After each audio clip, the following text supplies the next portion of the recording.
Saúde a todos com a graça e a paz do nosso Senhor Jesus Cristo. Amém?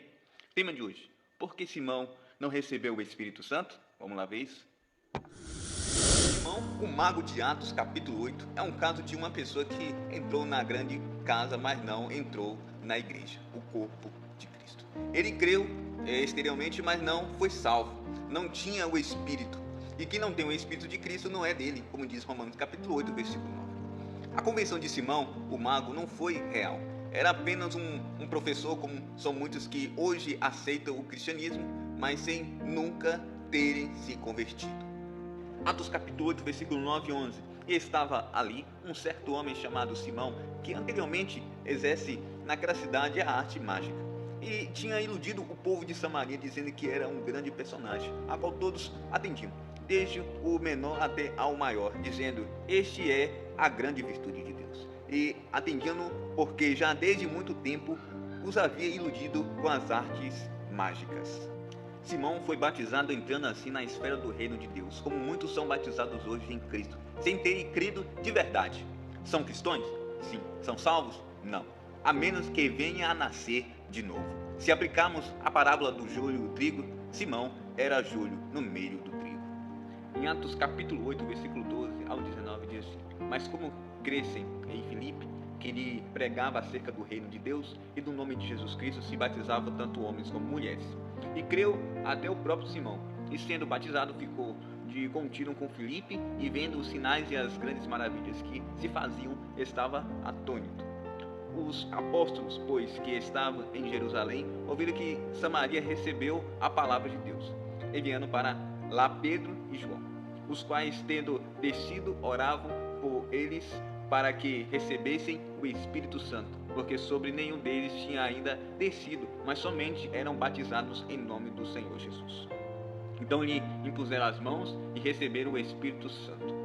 E Simão, vendo que pela imposição das mãos dos apóstolos era dado o Espírito Santo, lhe ofereceram dinheiro, dizendo: dai-me também a mim esse poder, para que aquele sobre quem eu puser as mãos receba o Espírito Santo.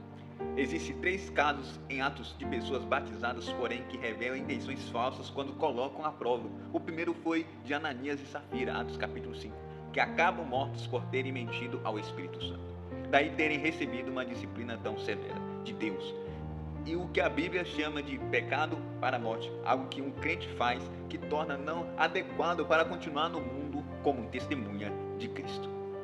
O segundo exemplo envolve os gentios que reclamavam sobre os hebreus convertidos, pois as viúvas gentias estavam sendo negligenciadas nos recursos, em Atos capítulo 6. Embora sua insatisfação possa parecer justificada, não é uma atitude alinhada com a piedade demonstrada de maneira prática por Cristo. O terceiro incidente foi com Simão o mago. Qual é o fator em comum nos 3 casos? Dinheiro. Simão tentou adquirir o poder de conceder o Espírito Santo a quem escolhesse, evidente, visando o lucro ao cobrar por isso, como era a sua prática como mago, enquanto o pecado de Ananias e Safira envolvia o orgulho ao quererem parecer mais generoso do que realmente eram. Simão foi o primeiro a tentar comercializar o cristianismo. Ao longo de algumas centenas de anos, essa prática se tornaria parte essencial do cristianismo, começando pelo catolicismo, seguindo pelo protestantismo e mais recentemente pelas religiões neopentecostais. O ponto comum em todas essas situações é a tendência humana de converter em transações pagas, seja por dinheiro ou boas ações ou por penitência, aquilo que Deus oferece de graça. A séria advertência dirigida a Simão continua sendo relevantes para aqueles que comercializam a fé nos dias de hoje. Atos capítulo 8, versículo 20 ao 21. O teu dinheiro seja contigo para a perdição, pois cuidar-te que o dom de Deus seja alcançado por dinheiro. Tu não tem parte nem sorte nesta palavra, porque o teu coração não é reto diante de Deus. Perceba que Simão nem chegou a agir para ser considerado iníquo aos olhos de Deus. Aqui foram as suas intenções que foram destacadas por Pedro. Atos capítulo 8, versículo 22 diz: arrependa-te, pois, dessa tua iniquidade, e ora a Deus para que, porventura, te sejam perdoados os pensamentos do teu coração.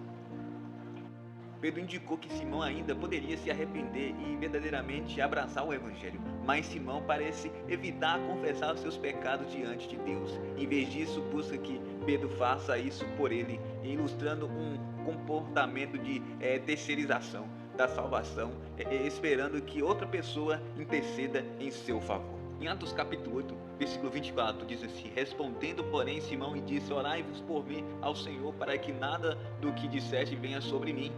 Desde então, muitos têm apelado para intercessores humanos como Pedro, Maria, etc., ao invés de irem diretamente a Deus por intermédio de Cristo, o único mediador entre Deus e os homens. Em 1 Timóteo capítulo 2, versículo 5 diz: porque há um só Deus e um só mediador entre Deus e os homens, Jesus Cristo, homem.